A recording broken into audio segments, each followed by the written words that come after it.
Азыр гана мыйзамсыз мамлекеттин жерин менчиктеп коруп алышы башаламандык кылып жаткан сөкүрлөрдү көрүп алыңыздар деген видео тарады. Видеобузга лайк басып жана каналыбыздагы эң туура жазгычыларыбыздын катарына кошулуп, подписаться деген кнопканы басып жанындагы коңгуроочону да баса кетиңиздер.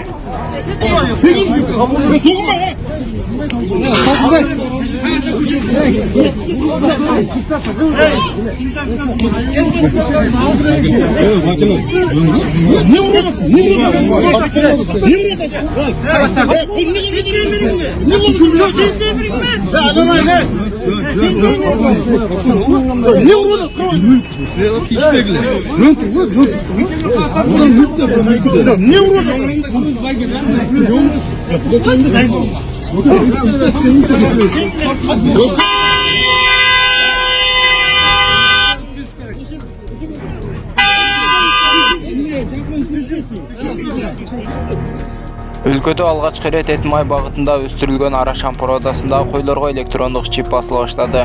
Бул тууралуу Айыл чарба жана мелиорация министрлигинен маалымдашты. Маалыматка ылайык койлорго электрондук чиптерди тагуу менен бирге асыл тукум баракчалары толтурулуп, койлор тууралуу маалыматтар атайын түзүлгөн сайтка жайгаштырылат.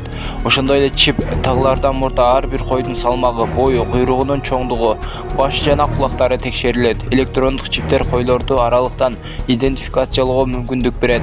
Белгилей кетсек, койлордун Арашан породасы өлкөнүн мал чарбасындагы 1970-2021 жылдар аралыгындагы өстүрүлгөн.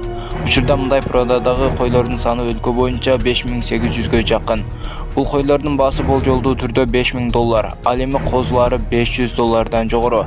Өлкө аймагында мындай койлорду каттоо ишине 33 фермер жана илимий адистер автордук алышкан.